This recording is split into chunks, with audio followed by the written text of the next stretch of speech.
So when we surrender into deeper and deeper states of awareness in the simplicity of nature and surrounded by people that are reminding us of our infinite state of being. So over the solstice, there's a beautiful pivotal opportunity because there's energies astrologically that we can leverage. So we spend 2 nights, the longest nights of the year together, really exploring what is shavasana, what is deep relaxation, what is surrendering to Mama Gaia.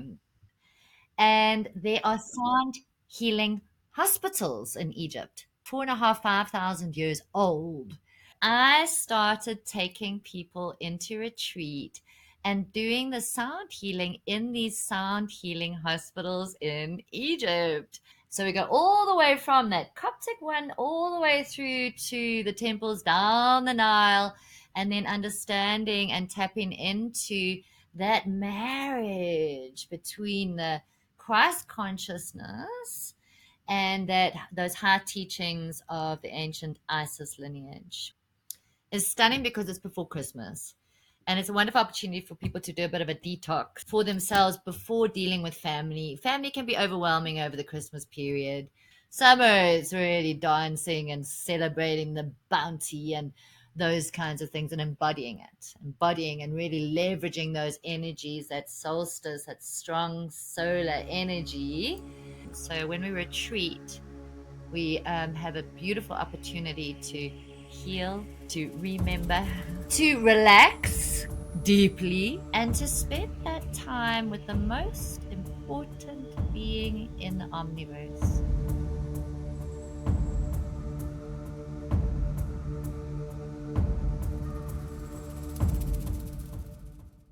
Greeting seekers of ancient wisdom. We're back again after a little bit of a break because I had to have a break. And in the spiritual community, there's a special name for breaks. We call it retreats. Retreats, people are going on spiritual retreats left, right, and center these days. But why retreat? What's the purpose of people going on these retreats? We're very glad to have for the second time Natalie Roseanne from Christlight Yoga, who offers a wide range of retreats for your spiritual ascension. So, Natalie, welcome to the show. Thank you, Deepak. It's so good to be here with you again. I'm very honored to be on this show with you. And I love your studio. And I've just been watching your work, and I'm just so inspired by what you're doing at the moment. It's gone from, it's next level stuff again. So, congratulations. And thank you so much for having me. Well, I do hope to start getting some next level viewers because at the moment the views are not reflective, of all the effort that goes into it. But I guess that's just part of the process. Absolutely, it'll come with time. And what I really notice about you is that consistency and your commitment to this beautiful work, and that consistency does pay off. It's taken me many years to get the following and get the support that we need to be able to sustain ourselves in this very, very challenging arena of breaking out of the matrix and awakening people and surviving while we do this work. It's not easy territory, but we're in such delicious, beautiful times at the moment. The awakening is real. The new earth is happening. The ascensions are happening left, right, and center. People are awakening, and it's very exciting time. So thank you for holding the fort, and it will come. Don't worry. Because maybe that's an important segue we can use.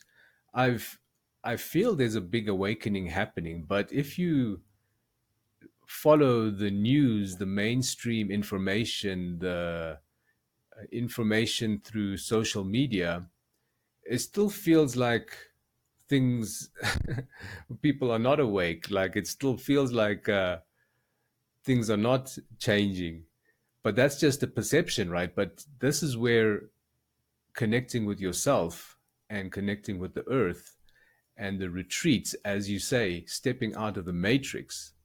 Because I love that term, stepping out of the matrix. We're stuck in this propaganda machine that just engulfs our thinking. And this is where retreats are very important, I feel, as you step out of the matrix, connect with the earth, and tune in to your higher self. And that's why it's very important, I feel, especially to get out of the city, right, for when going on a retreat. What are your views? So why is it important that people go on retreats? To remember that it's all an illusion, right? Being caught up in this matrix, as we say it, is dependent, as you say, on our inner journey, our inner exploration, and to find out where inside we are still shackled to this illusion. Going into nature and immersing in the work reminds us of that unity consciousness, our ability to tap into our understanding of God through nature and in our bodies. A lot of my work is very focused on embodiment practices. People who know that I teach yoga, I do the sound healings, there's various coaching modalities, there's so much somatic work and powerful tools that I use that help us to really climb into the moment through the body and through also that exploration of the senses when we immerse ourselves into nature and remember the absolute immaculacy or immaculate state of this beingness that is accessible to us at any time, actually. Um, but to remember that we can do it substance free, that we can have fun and explore our inner universe and go on an inner space journey right where we are at any given moment. So you would almost call it like a spiritual boot camp.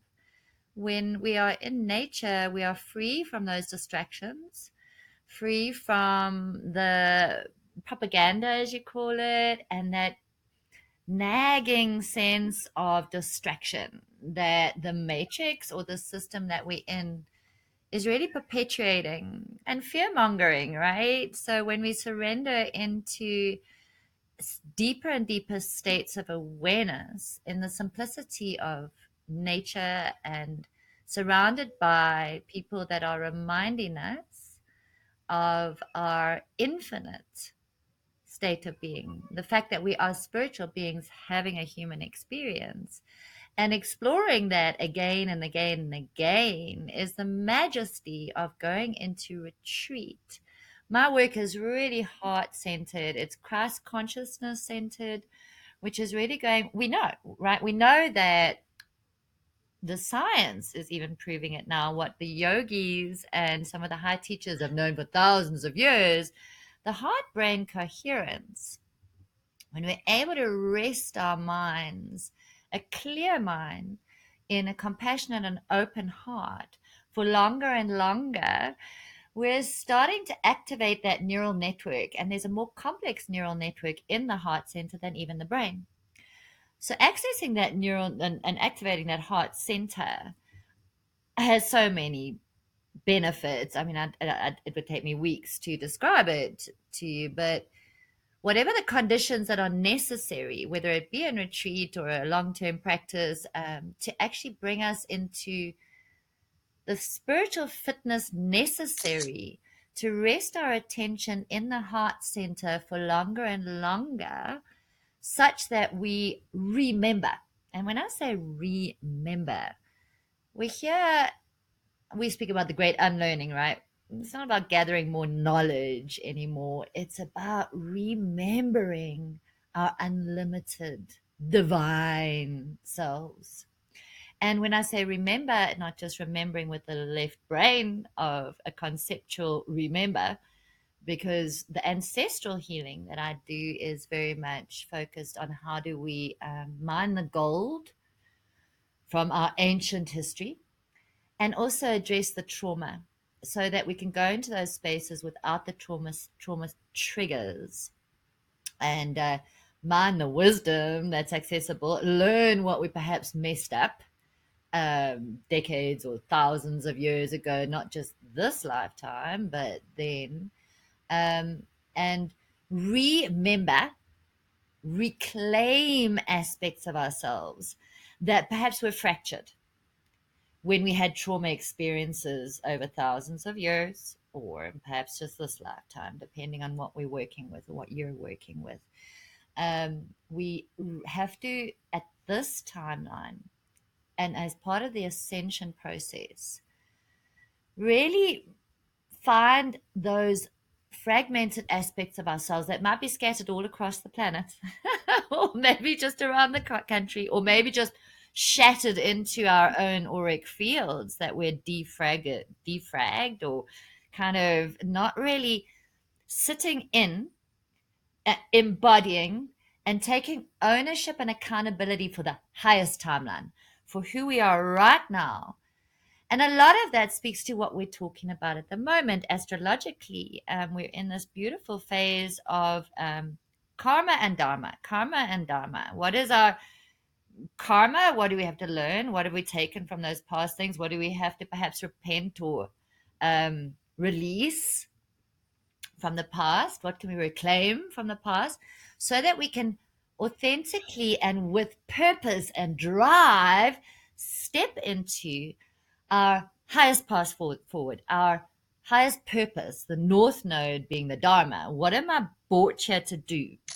So in retreat, we have that beautiful opportunity to dig deep into ourselves, to remember, bring ourselves back to who we are at the core, and remember those, our highest self, and reclaim our drive toward that highest self calling, our north node, who we really, really came here to be.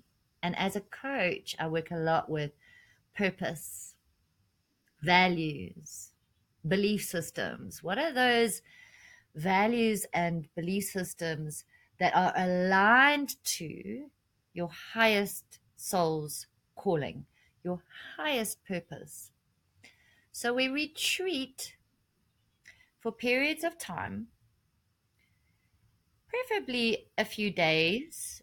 If you're very lucky and blessed, like I have been over my lifetime and various stages of my life, to go for a few weeks or a few months. I know that life doesn't often allow for that. To unplug from all those distractions, addictions, whether they be substances or phones, devices, or foods, or shopping, or even just visual addictions to what we're watching, or auditory, like what's the external world, the man-made world, been throwing at us that keep us distracted from the essence of being, our highest calling, that Christ consciousness, which is the heart activation, which is what we were supposed to learn from that last age, is like, how do I live from the heart?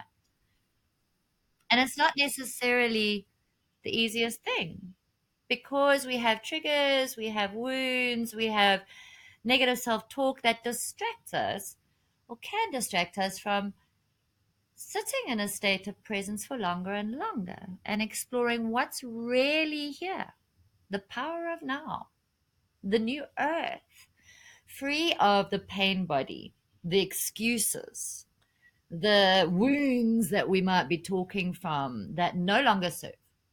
Yes, they might have served some stage long ago. You know, we even talk about the reptilian brain that kicks in, and, you know, how, you know, in a primitive era, that root chakra could be been traumatized, and we might like automatically go into a fight or flight response in situations that we perceive through red flags or perhaps a trigger to be dangerous, which distracts us from our ability to sit in the heart or be present. Simple, simple, simple stuff. But we our human nature is to run away from what we don't want and run towards what we want. And we are programmed to do more of that in a very, very subtle and insidious way in mainstream media and in the mainstream system. So when we retreat, we have a beautiful opportunity to heal, to remember, to relax deeply, and to spend that time with the most important being in the omniverse. And that is ourselves.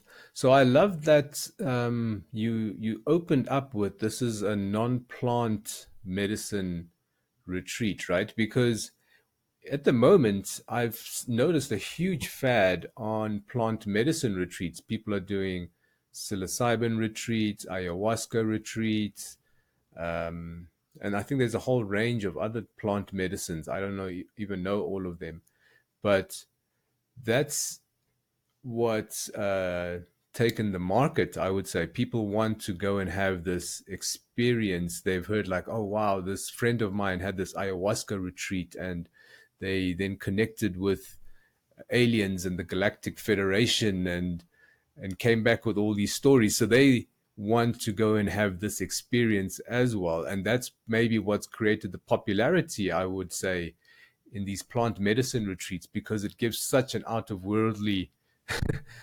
experience, like a roller coaster ride that they want to go and do, and then tell their friends about. But your retreats are actually non-plant medicine focused. You actually just use, obviously going into nature, so a very special location in the mountains. Then yoga, meditation, and sound, good food, I would say. These are the tools that you use to raise the frequency, right, of the people that come there and get them to tap in. And I think you also specifically choose special dates in the year. And that's maybe how we can lead into the upcoming one, because it's on a winter solstice. So what's so special about winter solstice? Well, yeah, thank you. I use the natural rhythms of the universe if we can tap into those. So I'm going to tap back a little bit to the plant medicine. Look, medicine is medicine, and once you've had the medicine, you should be well. You shouldn't have to go back and do it again and again and again. Otherwise, it just starts becoming another addiction. And whilst there is a place for it, and I certainly have had my experiences of it over the decades, and I can, what I've tuned into over the last few years is that the planetary frequency is so high at the moment that that can be quite dangerous territory. And so it is not recommended, or it's a case of going, okay, so you've had the medicine. Now you better, I mean, let's think about it. Um, you go to a doctor, you get antibiotics, you don't keep taking the antibiotics, right? Or you've had chemo to get rid of your cancer, you don't keep taking the chemo once it's gone. Well, there is a chronic medication, right? There is the whole chronic industry where you have to take the pills daily. Well, unfortunately, some of the plant medicine people are also recommending do it again and again and again, and I pick up a lot of the casualties from that. It can create another addiction, and then sensitive beings also can trigger psychosis and things like that. I'm not going to go into that. My work is going, okay, so you've seen that. How about you get there on your own? How about we go and hang out with the Galactic Federation by activating the light body? How about we tune into the harmonics of the universe by understanding our galactic system? So now, you start tapping into, okay, so why do I do, we also do cold water immersions and cacao ceremonies and dance. There's lots of things that I use, and the coaching dialogue, deep dialogue, really exploring who are you at the core of it in relation to the omniverse, which is why we go into state and into these spaces over, for instance, the equinoxes and the solstices. So over the solstice, there's a beautiful pivotal opportunity. I also do work at the full moon with the sound healings, etc. Because there's energies astrologically that we can leverage.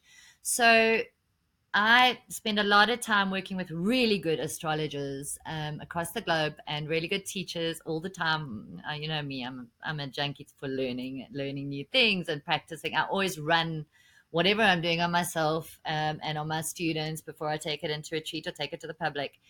Um, but over those periods, there's an amplification of the astrological influences that we can leverage. So, depending on what that is at the time, I'm going to use that to help people deepen into their state, deepen into their self awareness, activate into heart center. In other words, heal whatever the distractions are, move the distractions out the way, and do the work so that they can stay in that heart center and live a heart centered life for as long as possible and as honestly and earnestly and rigorously and authentically as possible. So, for instance, at the winter solstice, that retreat I do is called Igniting the Light Within.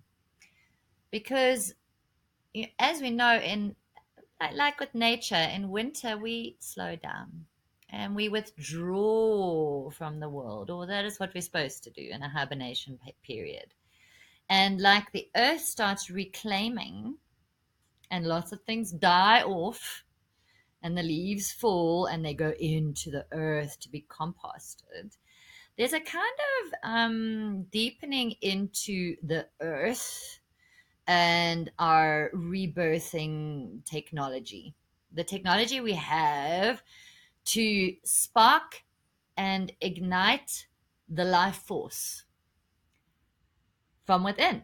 And there are beautiful, beautiful opportunities to really embrace that hibernation. Embrace it and use the tools to remember that divine light that is in the heart center that we all have access to at any time. And then, of course, there will be the beautiful astrological influences that we'll leverage at that time as that sun starts coming back. So we spend 2 nights, the longest nights of the year, together, really exploring what is Shavasana, what is deep relaxation, what is surrendering to Mama Gaia and surrendering to earth. What is life force? How do we ignite it? Use the Kundalini, to ignite that life force. I teach Kundalini, Vinyasa, Iyengar, but in that stage, it's going, okay. And acknowledge the return of the sun and participate with the universe from a heart centered. If you want to talk about these beautiful opportunities, even the space traveling or the light body activation, it's very dependent. Your ticket is dependent on how authentically are you living from the heart. How are you devoted to love, the fabric of the universe, the nature of God, Mother, Father, God, love, you know. So, and I think that winter can be the hardest time for us to sometimes tap into that frequency. We're cold, we're isolated, and we're having to go out and work and do things, even though the body is in resistance, because the body is saying, I should be resting. I should be sleeping longer, like the nights are longer. I should be deeply surrendered.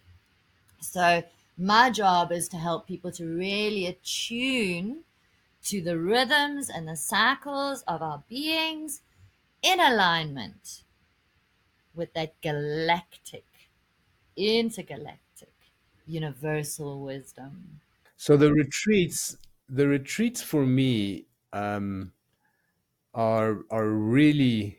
I mean, you used all the lovely rewords: relax, remember, realign, and I love that you put the emphasis on doing your retreats on these special galactic dates, right? When our moon and earth and sun and our whole constellation is at a specific point, because there is a certain energy that our earth receives at that time, and then you're aligning our bodies, because I think that's really what yoga is. It's aligning our being, this technology, that we've been allowed to inhabit for this lifetime. It's a technology that can connect with the higher energies if it's in alignment, like an antenna. Like an antenna. I remember in the 90s, we had these antennas that we put on our houses, on the roofs, and if the signal was bad, you'd have to go out and align it, and someone downstairs will tell you, like, oh, okay, the signal's back, okay, hold it like that, keep it at that angle. But that's what we're actually doing with our bodies on these special days. When there's high energy, you're going back to nature, getting in with the earth rhythm, because the earth has a rhythm. Gaia has a frequency, Schumann resonance and other magnetic forces and energetic fields. So there's that. And on top of that, you've got the galactic alignment, and then you're aligning your body with specialized, I would say, very specialized yoga, right? Because you mentioned a number of different yogas together: Kundalini, Iyengar, there's some flow yoga, there's lots of meditation. So this is what's so special, I think, about the retreats that you offer. And there's no plant medicine as well. So you're doing it, learning how to activate your body without taking any external substances. I mean, like you said, they are there and they might be relevant for you for a time, but for long term, what you really want to learn is how to make use of your body without any external assistance, right? That's when you're really tapping into a higher level of being. And that's what this retreat can really do. Absolutely. The body technology is the body wisdom is amazing. So yeah, I mean, we even like in the middle of winter, we love doing a cold water immersion and a sweat lodge, because we sweat out impurities and we have this cold water immersion which works on the vagus nerve, and it can also really trigger the body into a hyper response to sensitivity to those frequencies and awaken us in the middle of winter, because we want to be asleep, but now the sun is starting to return. So let's awaken that body, the physical body, as well as the energetic bodies, the subtle body, the mental body, the emotional body, so that the spiritual being can be remembered. That we are the spiritual being having a human experience and just reclaim that wisdom. So precious. And it is delightful, like to know that we can get into these states of being completely substance free. I'm talking about all substances, and people love coming on. I mean, so many of the retreatants, some of the best testimonials I get are, oh my God, I didn't know I could have so much fun without any external substances, without anything else. They're so delighted. And so many of my students and clients that come on these retreats spontaneously drop addictions as they leave, whether it be alcohol or cigarettes or the sugars or whatever. They are so transitioned and they're reminded of the fact that they can find incredible delight, joy, fun, freedom, completely sober,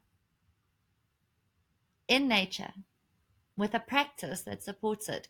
So it is a bit of a boot camp. You're immersing into it, but oh my gosh, you must check the testimonials on my YouTube channel. They're so interesting. Well, I've shortened them, but I've got so many people just the awakening that's available through this technology, and that's living in this time.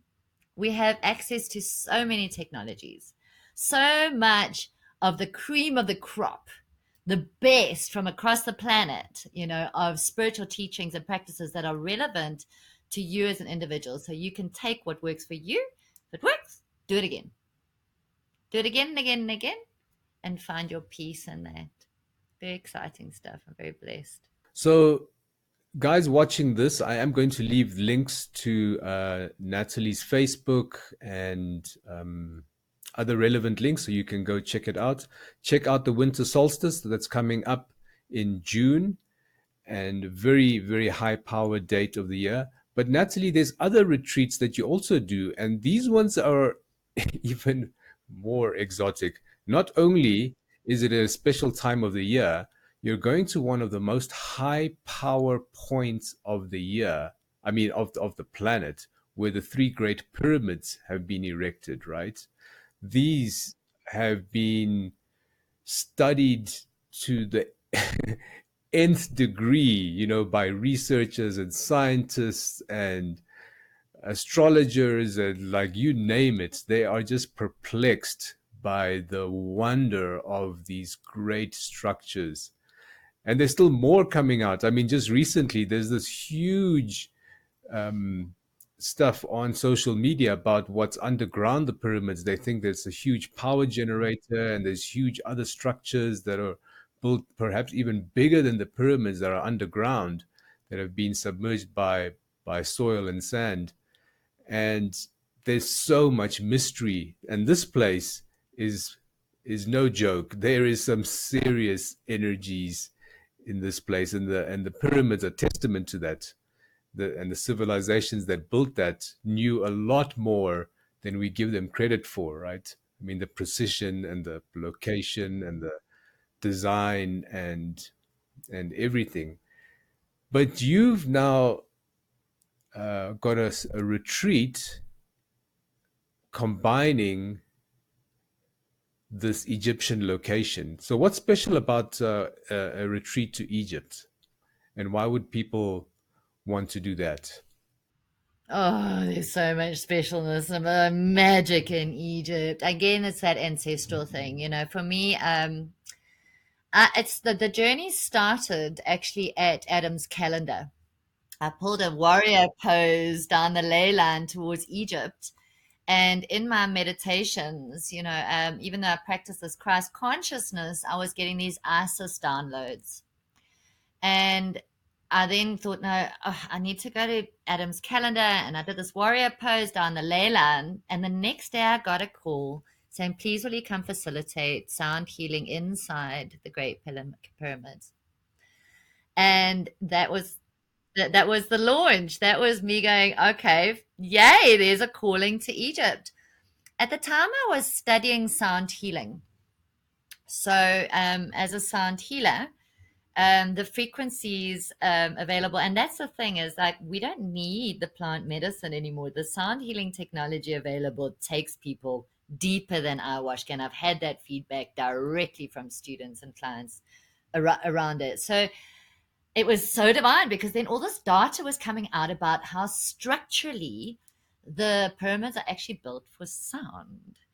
And there are sound healing hospitals in Egypt. Thousands of years, they're like 4.5, 5,000 years old. So I started taking people into retreat and doing the sound healing in these sound healing hospitals in Egypt and going into the pyramids and toning. Very, very powerful energy. I think that it's kind of dangerous and tricky to navigate if you don't have a team. I've got a great team on the ground. I've got great specialists that really like tap into, in Egypt they've got, if you could speak to some of the guides and the historians, they've got the official story. And it's almost like, okay, the Bible versus the true teachings of Christ or the Magdalene prophecies, that stuff that was left out, right? There's the Bible, and a lot of dogmatic religious people are going to only go by what's in there. And then there's some of the teachings that we know were left out of the Bible. And then similarly in Egypt, there's the official kind of tour guide story that they need to stick to. And then we have these wonderful teams of guides who can show us like beneath the surface, the real magic. And with it being a kind of chaotic zone, it's quite a hustle. Egypt's quite tricky territory, energetically and physically to navigate. Going into retreat with me, you have safe spaces to do your practice and the yogas and the meditations to prepare yourself for the downloads necessary for you in those spaces. And to come and have the healing, the sound healing in these hospitals, they're incredible. They're incredible. The way they designed these portals that I play with my voice and with sound is so clever. the design inside the Great Pyramid was perfectly structured geometrically,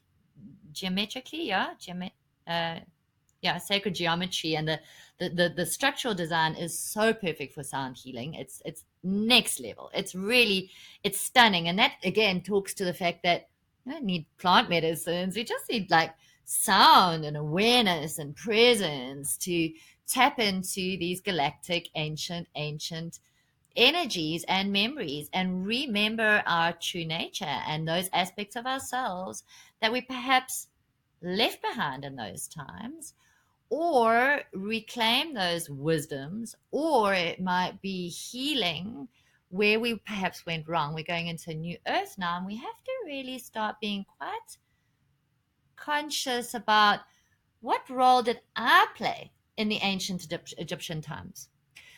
How did my ego come in and destroy civilizations? Whole civilizations. I was part of that. You know, aspects of me, I know. I've experienced my past lives. I have memory to them. What do I need to learn from that so that we can go into the new earth with greater wisdom and clarity and compassion and kindness and all those aspirational values that the ego can really sabotage if it's overactive.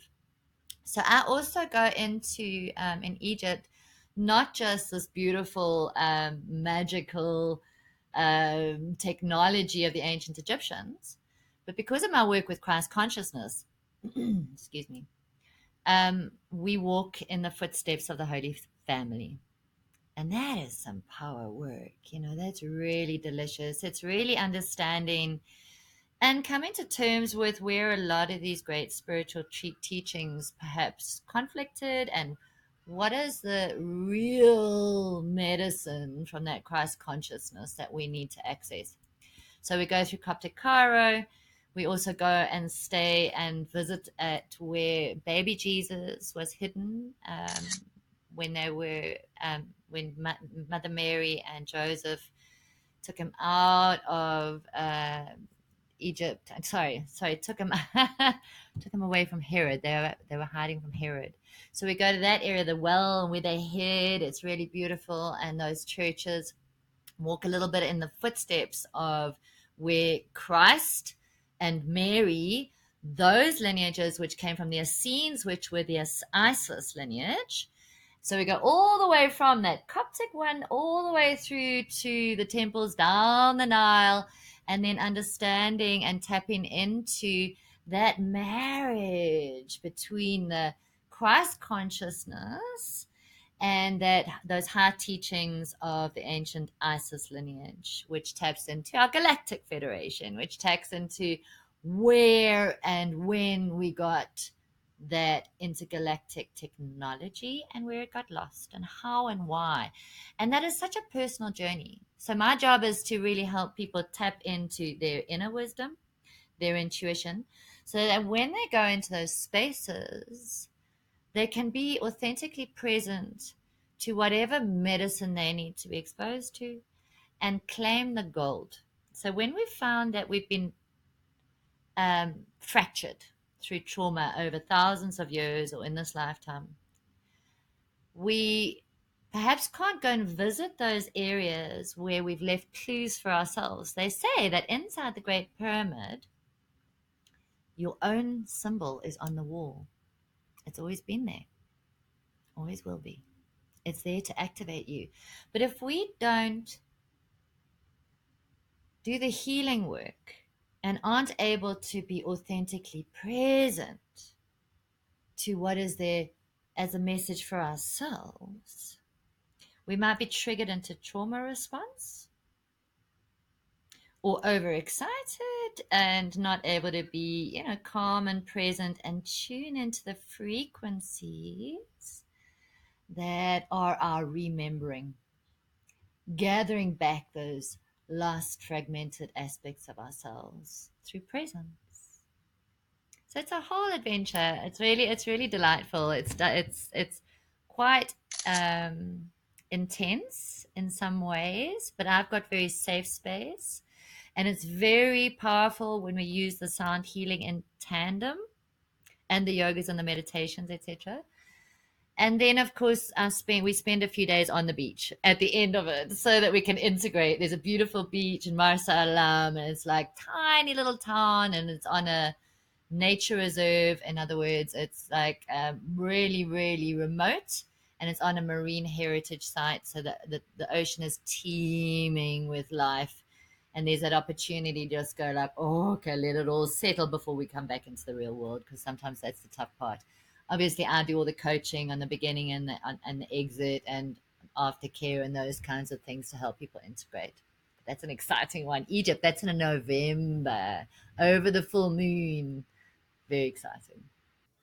I love that Egypt is so fascinating, like you mentioned, and you mentioned like there's this mainstream story or the mainstream information that's out there, and then there's the real underground sound healing hospitals. I mean, this is sounds so fascinating, and you said they've been around for thousands and thousands of years, where they've understood how sound can be used and maybe harnessed and projected and used to heal, because that's how powerful it is. And they've created these hospitals with sacred geometric um, structure in mind, and how sound reverberates off these walls onto, maybe a person lying in a special point.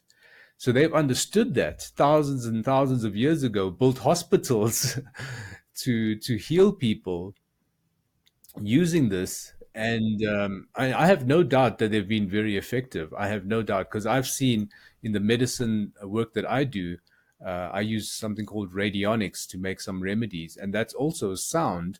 Just I can't hear it with my ears, but I'm charging some pellets with a frequency, and in that frequency is a sound, or in that pellet is a sound, which the person, when they take it, the sound reverberates through their body. And this is the power of sound, is maybe only starting to be understood by modern science. But these ancients from Egypt have understood this thousands, many thousands of years ago. They understood it to a great degree, that they understood how they could use it to heal by combining and travel as well. Okay. Yep. I've got a theory around that. I mean, if we look at how the King's Chamber and Cafe are how they are designed, so perfectly. And there's also the. Did you know that there's a tour that I do also, which is through the chakras of each of these sacred sites, that each one tones its natural frequency is in alignment with each chakra through Egypt. It's incredible. Yeah. And so, I know we've all got these like, there's so many speculative ideas around what that underground structure underneath the pyramids are. But you know what? Considering how impeccably designed the inside of those chambers were for sound, and for amplification of certain frequencies in alignment with certain interstellar and galactic astronomy and astrological phenomena. Come on, they're portals. We know that. And they say that they're only coming online now. So, to tell you the truth, I think that there's been a lot of tricky stuff going on in them for quite a long time, and probably some dodgy stuff too. As in most sacred sites, it's a bit of a pity, but they weren't online. They're only coming on, they say, this year, so it's very, very exciting. It's very, very exciting stuff to be able to be doing it as they're coming online.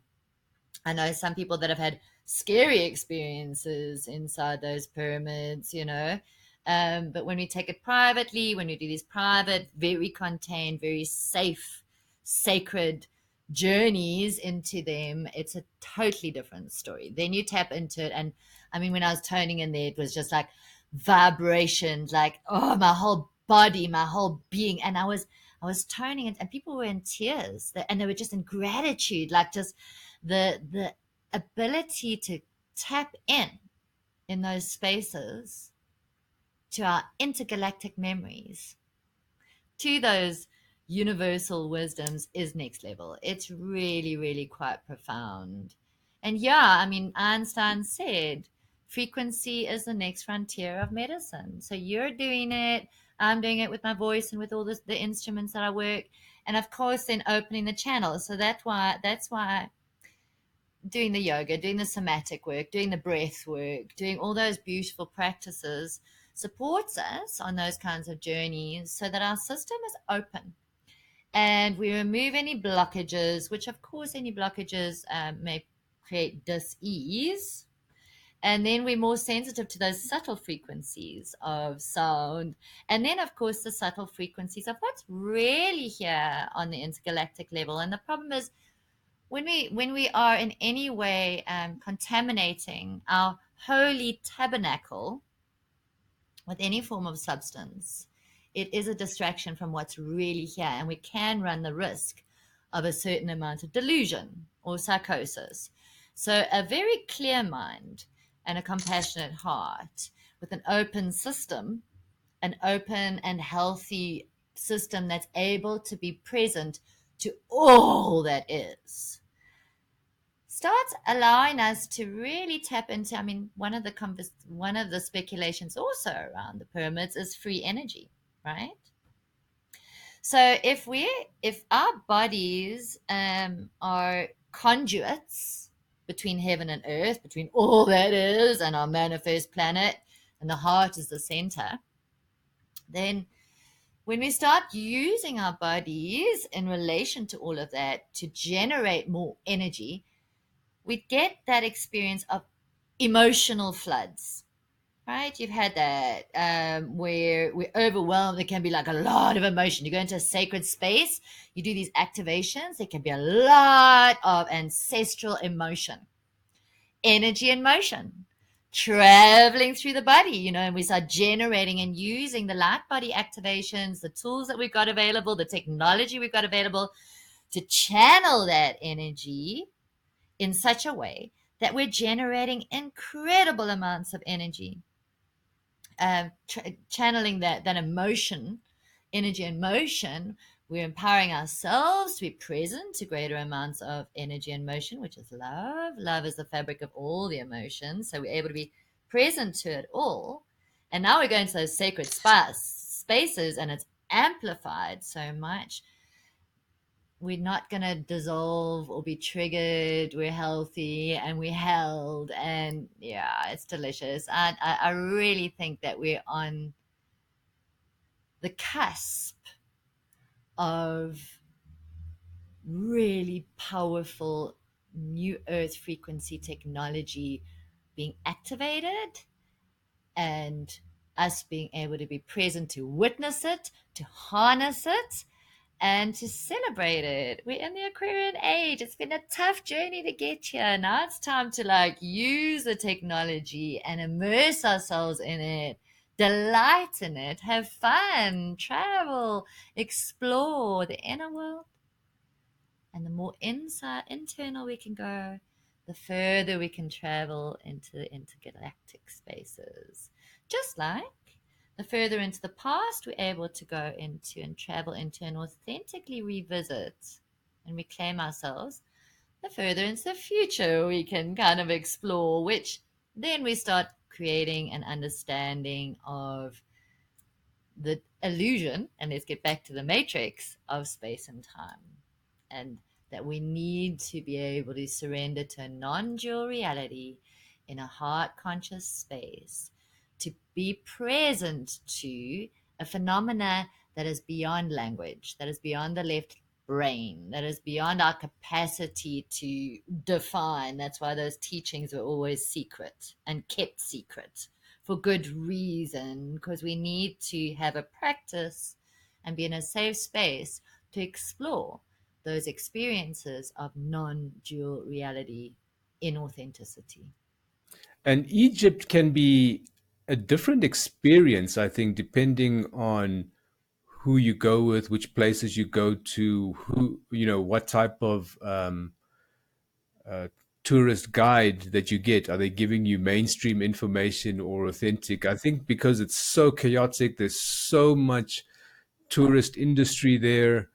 there can be different layers of experience, right, that you can have in Egypt. And it's good to note that you've done this retreat now in Egypt twice, I think. So this would be your third year now. You've got the experience now. You've got the place mapped out, and you know how to navigate this tumultuous, huge melting pot, at the tip of Africa. But I really feel time and space is warped in that place. Those structures are, yes, just beyond our comprehension. You mentioned free energy. There's talks about that they perhaps were energy generators. They could be used for healing. Um, I mean, the list is endless, of what these pyramids and what the structures in Egypt did, and that's why it's a way of traveling back to the past, right? Because these structures from the past, holding that energy and that knowledge and that information, going there activates that connection to that time. I feel, and that's why that brings up the ancestral healing aspects, and ancestral work comes up during this type of retreat.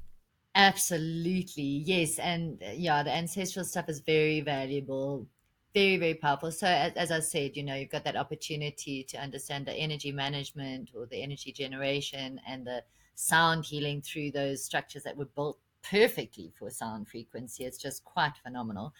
But you're also right about it can be chaotic. To tell you the truth, the hustlers in Egypt are next level. They're notorious. They're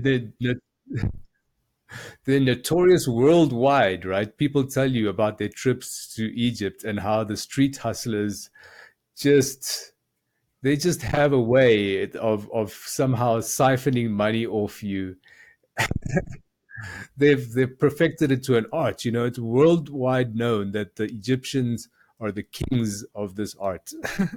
That's brilliant. You really learn your lessons well. But yeah, I think they're cleaning it up. The interesting thing is I do space clearing as well. I don't know if you knew that about me, and I've been doing more and more of that lately. And I went and did actually space clearing at a retreat the other day. And as I came back, I was like, okay, energetic, we've got to reclaim this. The day I came back, it hit the news that Egypt, they're putting a massive amount of their budget towards cleaning up these areas, making them energy efficient, kind of more green, and of course protecting tourists to a degree from these hustlers. I don't know how they're going to get that right, because I mean, really, those guys see any tourist just like a bag of money, and they're going to fleece it as best they can, and it's very, very, very overwhelming. It's very, very busy. It's all those things. So, as I say, I'm very blessed to have a very good core team on the ground there. Very, very good guides. I had to fire many guides to find the ones that really are tapping in to the ancient knowledge, and also really good at what they do. Um, and then, yeah, just that ability to really be present, to notice the hustle without being triggered by it, without being angry about it, without being like martyr type behavior coming in to save the world, because they can tug on your heartstrings too.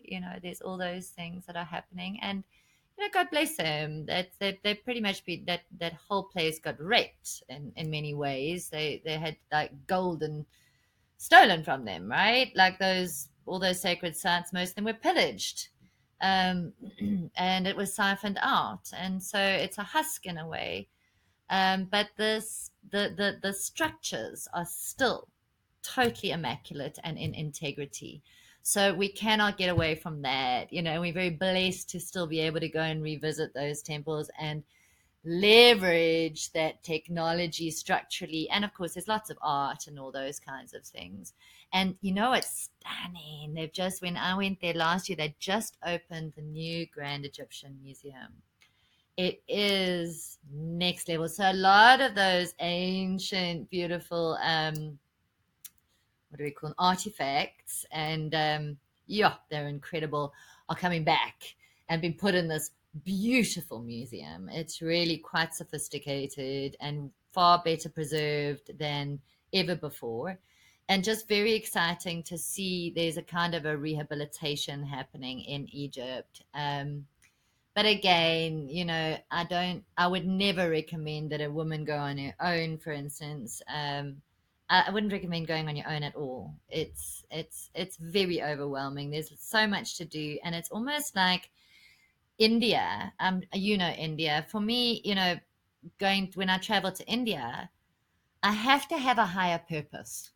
I have to have an intention for what is it that I really want to get out of my visit to India, and then I can surrender into that chaos and swim with the flow of India and her grace, and those beautiful opportunities surface. But a very different culture in India. I'm less. I don't have any problem traveling on my own in India, and I have done many times. But in Egypt, I think that it's also really important that, and that's part of what I do as a retreat leader, as a teacher, as a guide, as high priestess of the intergalactic initiation. I spend a lot of time working with my clients and my students to establish what their highest purpose would be for that trip. Not on just a physical level, like I want to see this, that, and the other thing. Okay, good. We can, arrange those things, and we do.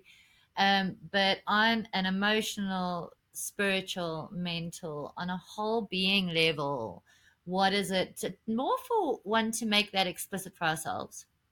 To go, this is really the high, so that we start sorting for that information. You know what it's like when you want to buy a red Toyota or whatever car it is, you suddenly you see them everywhere, right? So we start sorting for that information. Similarly, if we really are clear about our intentions around a sacred journey like this, we start attracting those opportunities to ourselves and that magic, and we see it. We start observing it, being able to notice the glimmers, those opportunities of and the universe provides it as well, puts it out there for us. So that aspect of safety, high intention, real integrity and authenticity, not just around our own integrity and authenticity, but being able to be present to all the stuff that's thrown at us in a very crazy, beautiful. I mean, some of the places we go in Egypt are very remote, very, very remote. So they're smaller, and I take people out of the city very, very quickly because that is very busy and it's very bombarded. Well, we can feel very bombarded by information and too much to do and too many people. So going into these sacred, like going on a dahabia down the Nile, Deepak, that's next level. It's like this wooden boat, sailboat, sleeps like 20 people, and it's just comfort and it's quiet. And it's like we go into all these hidden little, more lesser known, smaller places, more bespoke. You know me, I love to do a consciously curated, bespoke trip. So, and then there, in every place I go to, there's sacred spaces where we can meditate and do yoga and just regroup. Because otherwise, I think any tour like this we can run the risk of being exhausted, overwhelmed, and again fleeced. you know so I've done a lot of homework around it. I'm very, very blessed to have had great teachers and guides along the way, and I'm still looking for them. I always am looking for new participants and guides along the way so that we can learn new things. But I have a great core group, and I'm just so excited about this exquisite Egyptian emerge. Sorry, it's an exquisite Egyptian immersion retreat, and then there's an integration retreat at the end. Love it. So this is so brilliant. If you want to check out Egypt, and as a bonus, you get to do deep ancestral work, align with yourself, and experience Egypt for what it truly is, a very special power energy site on the planet that you can come to realign yourself on this great alignment structure. But Natalie, you have also another special retreat, and this is coming back down to South Africa, is the summer solstice, right? And that's a bit different to a winter solstice. That's the longest days of the year in the southern hemisphere. I suspect also a full moon. That's what you would choose because that just makes the most sense. So, how does that differ from a winter solstice? So that differs in that there we're embodying the lightness of being. So, it's summertime in South Africa, and then it's going like, how do we celebrate the light? Celebrate the sunshine, celebrate all that is this bounty. And it's over that summer solstice, South Africa, I do believe that we've got things a bit mixed up. Celebrating Christmas in the middle of summer, having to cook turkeys and go into rooms and decorate things and wrap gifts and da da da da da da. All that artwork that people do in winter, because what do you do with the kids over a winter holiday? Well, you keep them busy and you cook warm things and keep the house warm around the fire, bring the tree in so that it doesn't die. And, you know, so in South Africa, for me, that's a bit topsy turvy, and I do believe that we're a bit out of sync by celebrating those holidays in the wrong time of the. Good that you mentioned because those are northern hemisphere culture, right? Those are their practices. They just happen to be prominent mainstream culture that we've adopted, but it's completely misaligned with our seasons. So, yeah, it's good that you pointed that out. So then we talk about, the winter solstice, but that's igniting the light within Christ consciousness. Let's ignite it, awaken our Christ consciousness, right? Christmas would be that, like, remember the spark of life, even though you might be dying. Let's like, wow, let's ignite light. Let's celebrate it and invite the light back into our lives and participate in a way.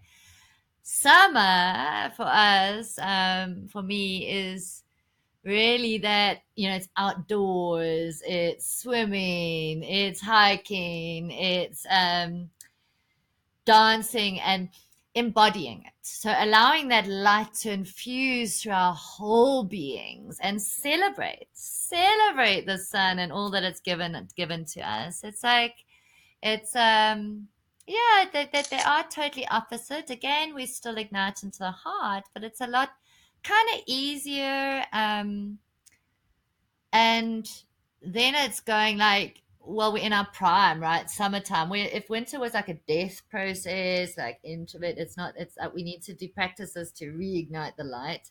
Summer is like, well, let's celebrate, let's praise, let's sing and dance and do those practices that remind us how that Shakti energy wants to move through our body delightfully and celebrate this light that is coming into us. Yeah, it's very. I use slightly different processes, and that one, yeah, it's one of my favorites. It really, both of them are. I also do the equinox retreats. Remember, that'll be balance, and that's kind of finding our balance.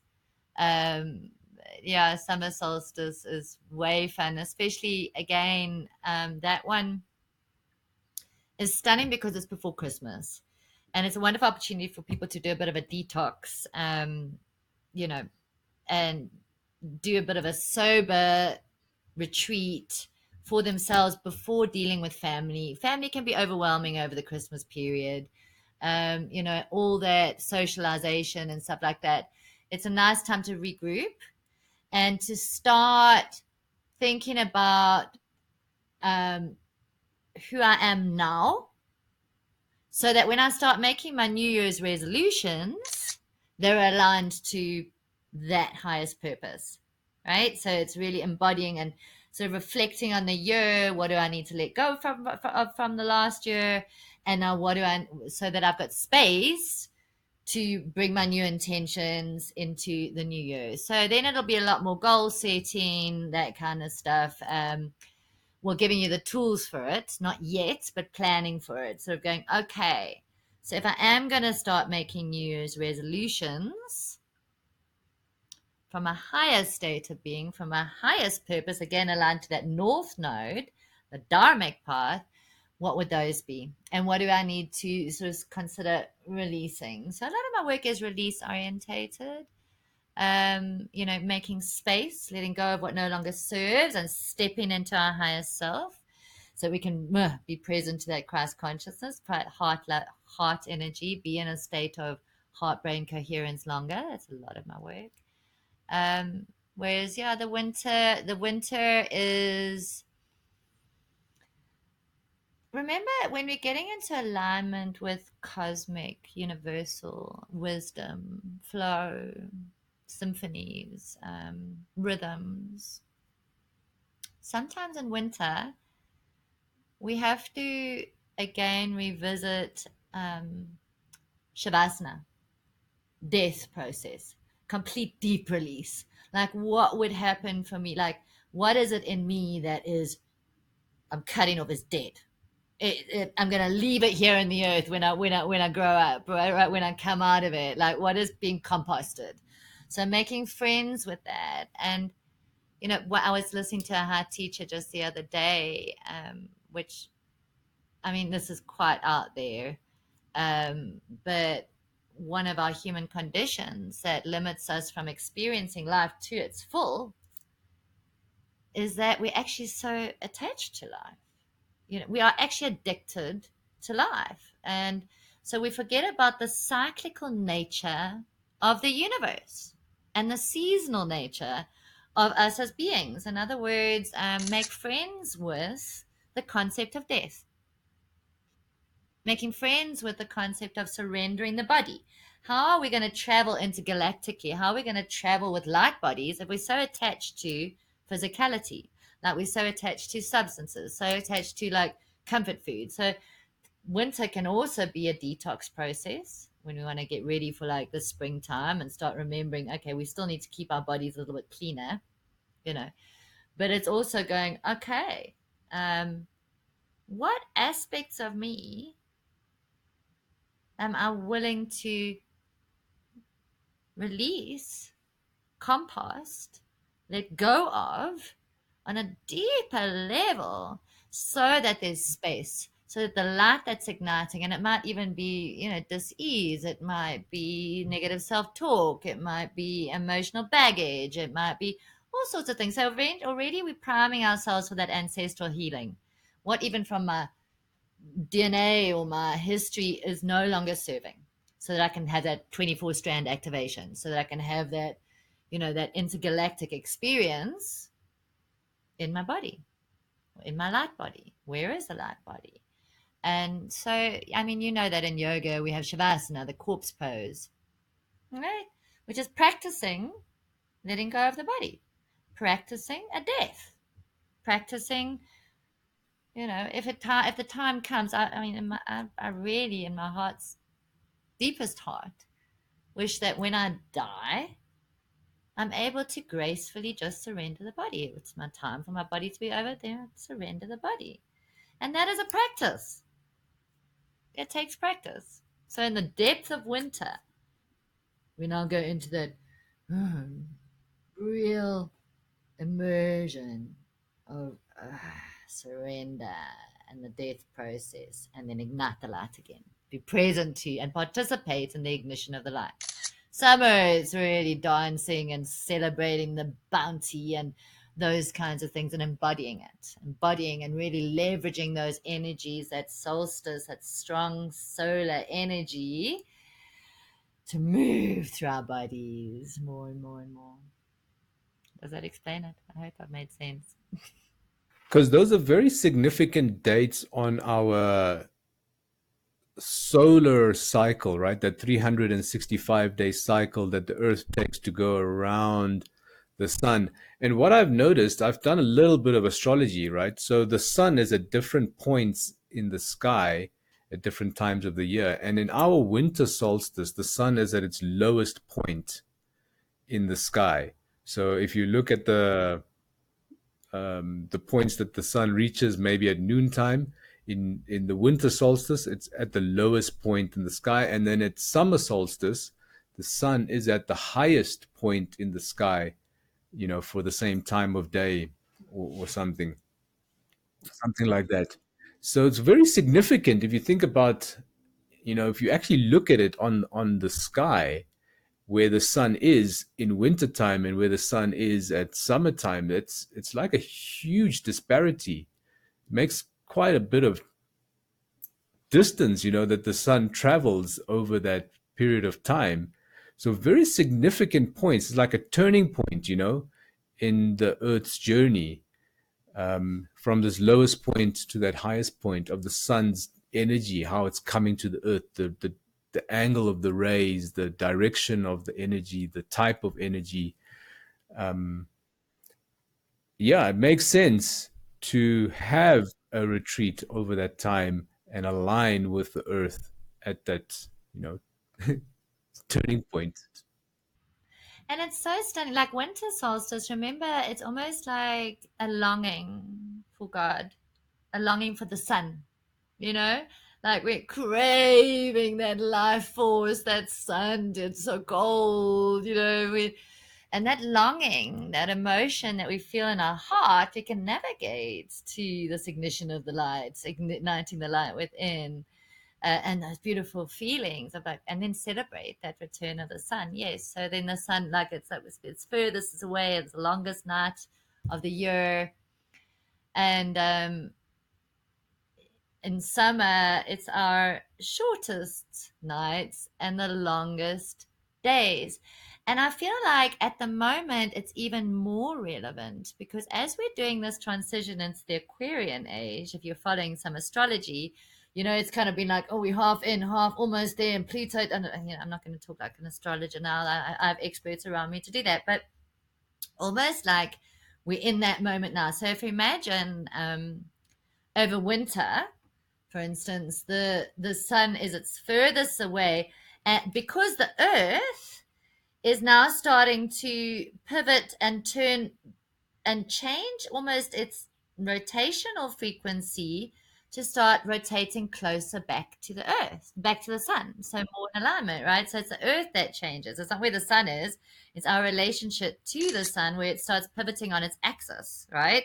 So now the axis starts going that way as opposed to it was going that way. So I don't know if you can see my fingers. So the south of the earth is now going being as far away from the it's close to the sun. In winter it's now going that way, it's going further away, and because the axis tilts. But so there's that transition time, and it's always curious, and people have such breakthrough moments when we sit in that. We often do it at the moment of equinox. We'll sit in meditation, and it's a powerful transition phase, almost like when we do those meditations where we focus on the change between the in breath and the out breath. I think you've done those with me, where you start observing where is the breath no longer inhaling and where does it start exhaling, and we allow our attention to. So similarly, now you think that the earth is now starting to pivot in the other direction. It was going one way, now it's going the other way, and it's like the spinning is changing too, and we become present to that, and there's an incredible alignment available for us in that moment to presence, to what is, and similarly, there's that alignment that's available. I've kind of lost my train of thought. um, Let me just tune into this again. Let me just feel for it for a moment. Oh, that's where I was going. It's stunning. It's stunning. We're in that transition field between the Piscean age and the Aquarian age. It feels almost like a solstice change between ages, like thousands of years. It's really that pivotal moment. And it's uncomfortable for a lot of us, and that's why we go into retreat at the moment. I think really, really why it's so popular. We need it. We need that immersion, that realignment to cosmic intelligence, universal wisdom, limitless light, and remembering of our connectedness to it. Because as we transition out of this Piscean age and the kind of mess that's being amplified at the moment, that's marking this transition phase. and the discomfort as we transition into this Aquarian age for everyone. Like we started this conversation, you were saying like so many people aren't waking up and others are. And those that are like getting an inkling of, oh my goodness, maybe the train's leaving the building, it's really uncomfortable for them because they're just starting the journey. And it's people like you and me that are going, come, we'll hold your hand as we make this transition out of the old earth into the new earth, out of the Piscean age into the Aquarian age.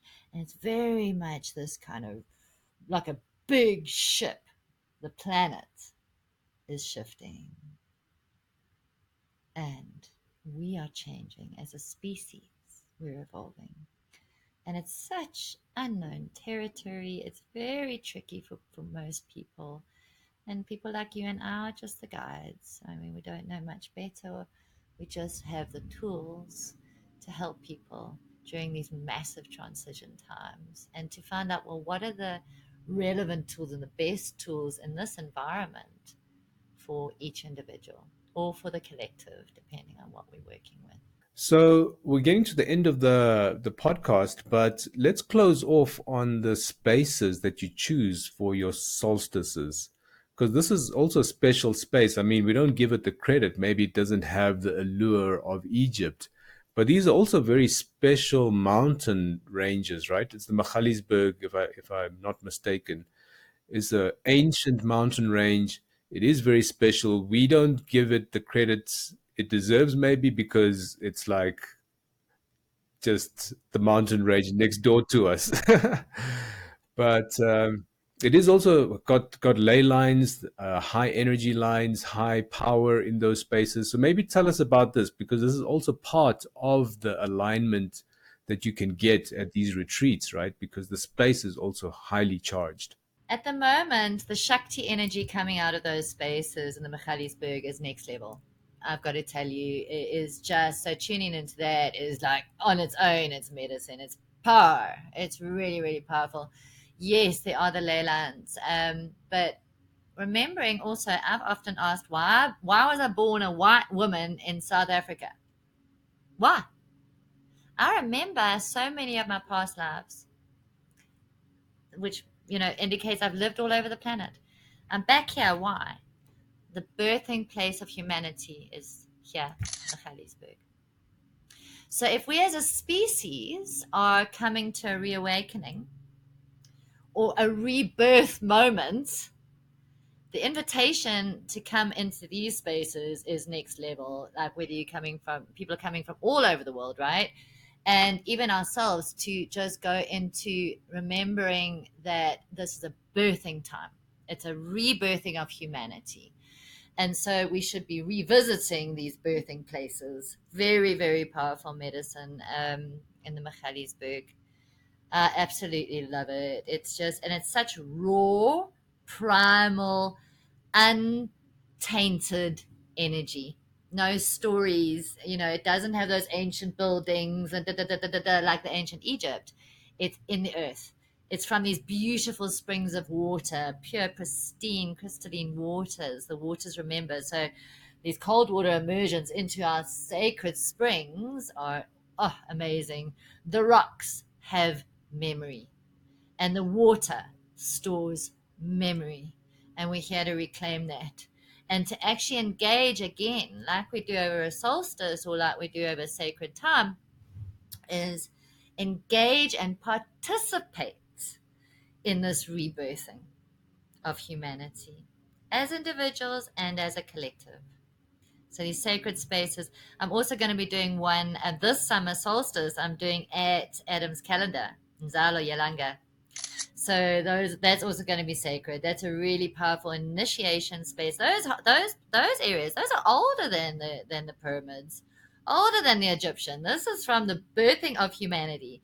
This is, I mean, the technology and the stories around the alien kind of intergalactic influences at that space are next level. We're talking 75,000 years back. Not Egypt, we're looking at like 6,000, 7,000 years of history that we can map. Here we're talking about 75,000 years. And again, it's just reclaiming those memories, going through those ancestral healing processes. Very, very powerful. Very, very beautiful. South Africa is where we all need to come to and be in to remember and reclaim our identity, our authentic identity as human beings. Yeah, that is so amazing. So, anyone looking to do retreats, to find yourself, to connect and align, there are so many options out there, but do look at Christlight Yoga, the Winter Solstice Retreat, and the Egyptian Retreat. They are very specialized. Natalie has so many decades of experience, I would say, in this field, incorporating yoga, sound, and meditation, and a whole range of other modalities to help you awaken. But Natalie, we have come to the end of our show. We really appreciate you coming on, sharing this knowledge and skill that you have on helping us awaken our ancient wisdom. And this is ancient wisdom. So thanks again for your time. Blessings, Deepak. It's been such a pleasure to be here with you again. Really, really stunning. I so appreciate it. God bless you on your journey. And I look forward to having you with me either at a sound journey or back at yoga or on retreat. You're always welcome. And as are any of your guests, remembering that we also do the mindful hikes. So I support people going into that experience of nature and into their bodies in nature through the mindful hiking and all those wonderful things. So I look forward to having you on any aspect of the journey. You can get hold of me on my YouTube or through the website www.christlightyoga.com. I am Natalie Roseanne. You can find me on Facebook, Instagram, and TikTok. I didn't think I'd do that, but there I am, and YouTube.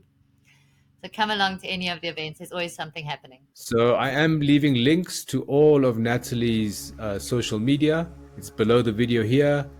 It's also, she's also going to be tagged if it's on Facebook, if it's on Instagram, she'll be tagged there. So you can follow her, check out what she's up to. But till next time, ciao for now.